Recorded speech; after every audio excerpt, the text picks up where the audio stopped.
What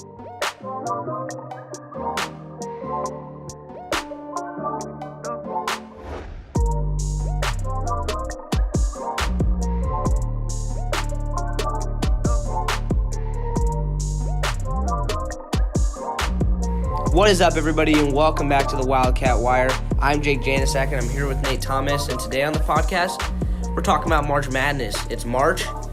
It's coming up. We're going to talk about some teams on the bubble, some early dark horses to win the tournament. So, Nate, how are you feeling about this? I think this is wide open for anybody. I mean, there's plenty of teams that are in contention to win a national championship this year, but there's not, like, one favorite that you can point to at the moment to kind of, like, stands out above the rest. And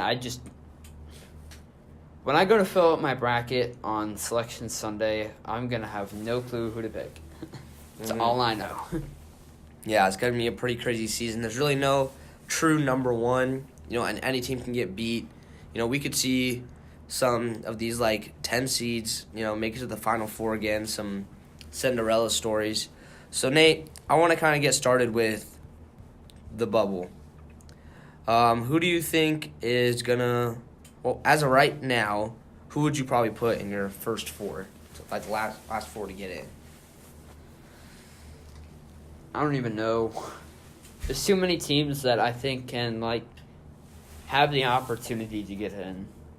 I don't know if there's, this committee is going to have a tough time trying to figure out who they want to get it, who they want to put in, and where. And I'd hate to be trying to work on that committee this year, but I also just haven't been following a lot of college basketball this year, so I haven't been following it as much, so I can't attest to say, who I believe should be in and who I believe should be out. Well, let's kind of go through some of the the main bubble teams that we all know that's going to be right there the whole time. Kind of talk about them. So I'm going to kind of talk about Central Florida. They just got a big win against Houston this past week. They have, but they only have one quad one win. But their NET is 29. Their RPI is 24. Sounds convincing, but what's their strength of schedule? They play in the American Coast Conference. Yeah, their strength of schedule is 57. So I think it's so interesting when you use metric systems like RPI and the NET. I feel like almost you have to go by strength of schedule and then the record of that team. But no, I think I watched a little bit of that UCF and Houston game. In between the Girls State Championships this past Saturday. I was really impressed with how UCF played because, Houston's a top 10 team. They're playing at home. They haven't lost in who knows how long. They had one loss so far this year, so it's a really nice win for Central Florida in that game. Okay. I'm going to talk about this team. It's a local team. Just got a huge quad one win against Marquette this past weekend. My Blue Jays. We got the Creighton Blue Jays. Just put themselves right back on the bubble. And this is a team that is just no one has seen coming in the bubble, but they're coming in quick. Have 3 quad one wins on the season. Got 6 quad two. And they have the 12th ranked strength of schedule in the nation. It's so weird to think that we're putting Creighton back into the bubble conversation after one win. But, they've won, 4 in a row now, feels like. 3 in a row. And they got 2 upcoming. People say that they got to win. People are saying on Twitter that if they can win these next 2 games against Providence and DePaul, they could be in maybe just with how high their strength the schedule is. It's just really weird. Because I'll be honest, I'm probably, one of the biggest Creighton fans you'll meet, and I was kind of writing them off. Yeah. Back a couple weeks ago, and now they're back to 16 and 13 right now, 3 games above 500. I was just thinking, oh man, how are they going to get above 500 this year? How are they going to, make a postseason? How are they going to make it to the NIT? Are they going to make it to the tournament? Probably not. But they put themselves in a position. They really control their own destiny right now, Nate. They just beat Marquette, got 3 quad 1 wins, and got a really high strength of schedule to your name. So Creighton kind of controls their own destiny. I know we're kind of talking about before this podcast, but in your opinion, what do you think Creighton needs to do to have a for sure bid in the tournament and not be sweating on Selection Sunday? Well, first of all, you have to win your last 2 games. I mean, they're definitely winnable games at home against Providence and Nepal. Teams they've already beaten earlier on the road this season. Yeah, and it's not even games that they were, shaking, nervous, 1 or 2 point nail biters. I mean, they won by double figures in both those games, I believe. Mm-hmm. So definitely, these are 2 easily winnable games for them. And I'm not going to write them in the W column yet because the Big East is... but...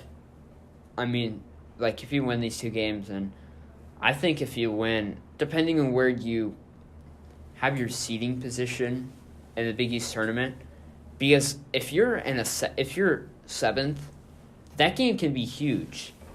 Because saying you're 7th in the Big East and saying then you win 2 games, who cares if you lose in the semifinal? If you win 2 games in the Big East tournament, and you're now sitting at a 20-14 record, with the top 15 strength of schedule, and you're, top 40 in RPI, I think that's definitely saying something. You almost have to put them in, right? Mm-hmm. Yeah, it definitely is. But, I think Creighton, if they can just get to 20 wins, I feel that's a team. Honestly, I feel that no matter what, they're going to be sweating on Selection Sunday. They're going to be watching. I don't even think that Coach McDermott's probably even going to have a bunch of fans to come because I think they're just going to try to keep this strictly business and just kind of just wait and see kind of what they do. But if we're looking at Creighton, I think when it comes to deciding, you're probably going to look at the other Big East teams here. You got Georgetown, you got Seton Hall, kind of all with similar resumes. But the one thing you got to look at is obviously strength of schedule. Georgetown with a 79 strength of schedule, Seton Hall 46. But if you're looking at Creighton, Georgetown, Seton Hall, all kind of with the same resume, but Seton Hall did beat Creighton twice. I don't know. It's just going to be kind of hard for the selection committee just to really look at these bubble teams. Because I think they're going to take a bubble team out of the Big East, out of all these teams I'm kind of seeing. The Big East is just insane. And it's annoying because people are just saying, Seton Hall, not Seton Hall, the Big East is having a down year. But in reality, they're not having a down year. They're just top to bottom, all pretty decent teams. Yeah, they're just really competitive. I don't quite remember who said this, but it's back in December. I heard them saying, the Big East didn't take care of enough business in the non-conference to, put themselves solidly into the tournament conversation, to be one of the better conferences. And everyone was just going to beat up on each other in conference play because you just don't have, one standout team. I don't think that you can even say they have one standout team right now. Mm-mm. Because Creighton just went on the road and beat Marquette. People are going on the road and beating Villanova. It just doesn't seem...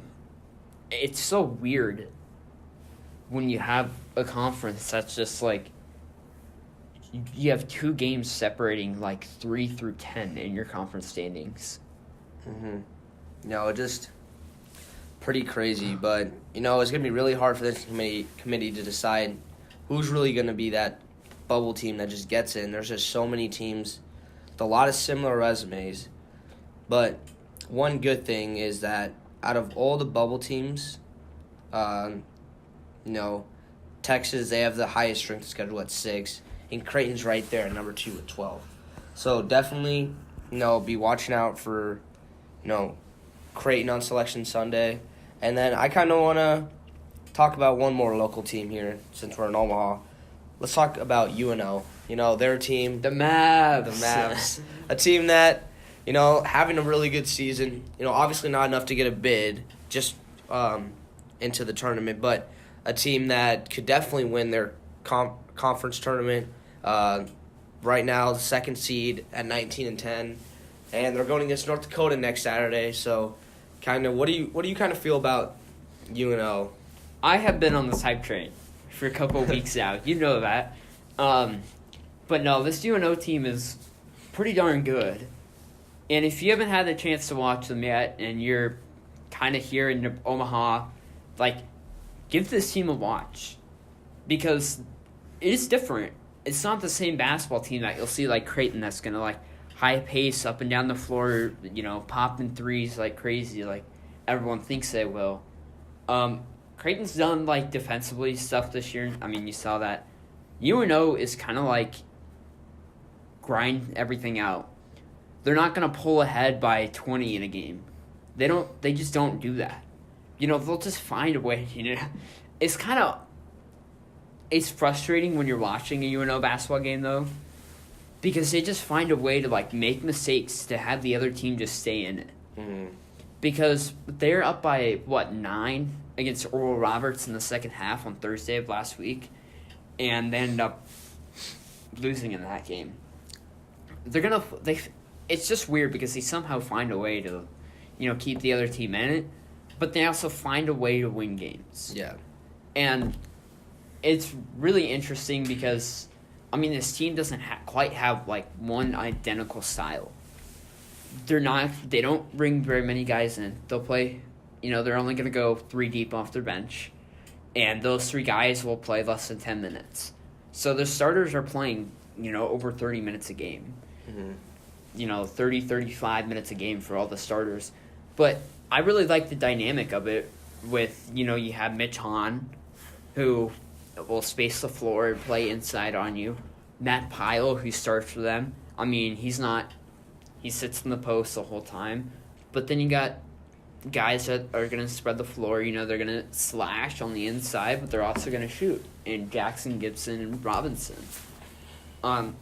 It's a really interesting basketball team to watch. And, I'm going to be going full force cheering for them here in the Summit League tournament because, they haven't made it to the NCAA tournament since they moved up to Division I. Yeah, and this, if they make it to the tournament, they'll probably be like a 14, 15 seed. No, they're going to be a 16. Oh, 16. Yeah, I don't know. Hopefully another 16 seed upset could be by the Mavs if they can make it. But I think they could seriously put some pressure on the team, though. Yeah, they could. I think they can stick around with the 1 seed for, 30, 35 minutes in a game. Mm-hmm. I don't think they're going to... I'm not saying that they're going to win, but I'm saying that I think that they can stick around with the team for, 30 or 35 minutes in a game. Like, I think they can go up against maybe like a Gonzaga or a Tennessee if they get matched up with them. I think they could stay with them a bit. Or even Virginia. When you think about it, UNO is not a great defensive team, but they're going to put up points. Virginia's not a great offensive team, but they're going to play some good defense. Mm-hmm. And so I think that's kind of like the one matchup that would be nice for them because I think that they could seriously put some pressure on a team like Virginia because the way that the Cavaliers play, they're not going to blow you out. Mm-hmm. They're going to want to keep it close. They'll do just enough to win, and then they're going to move on to the next game. And that's why they didn't beat UMBC is because they're going to keep it close, and they're just going to try and get by you, squeak past at the end. Mm-hmm. That's just kind of how they play. But let's kind of get away from the local teams a bit.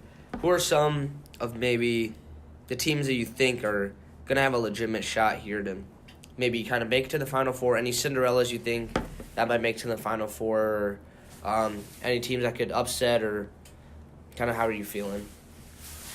I just don't know. Yeah, this is just going to be... I think there's going to be a lot of upsets this bracket this year. Yeah, if you somehow come out with a bracket that, picks over half the games correct, kudos to you because you're probably going to win your bracket pool if you get over half the games correct because this year, no one is going to be able to predict what's going to happen.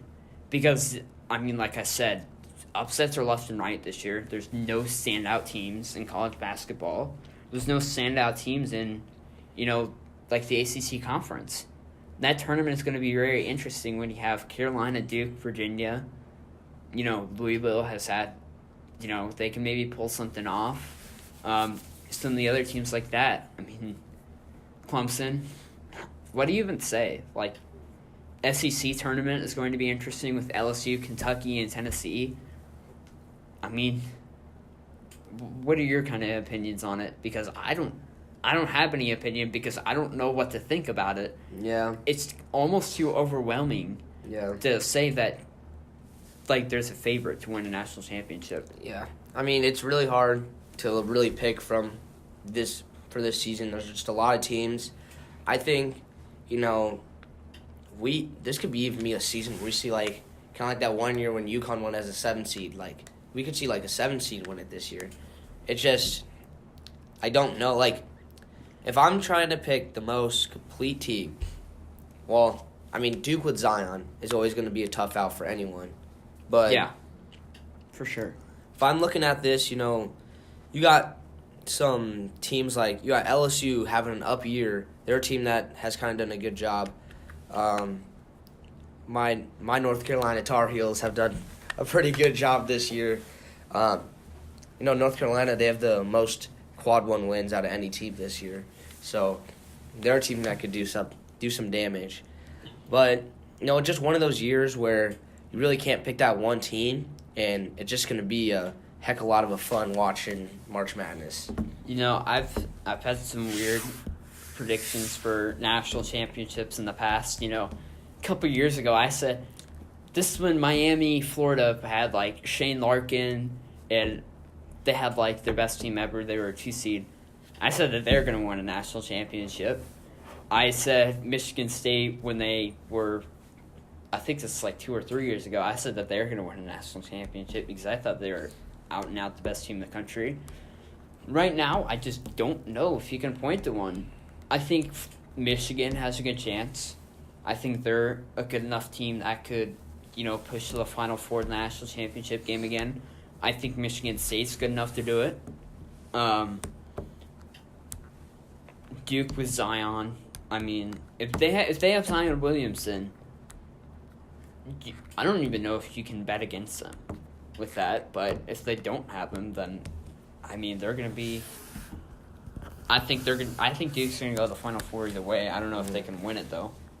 Yeah.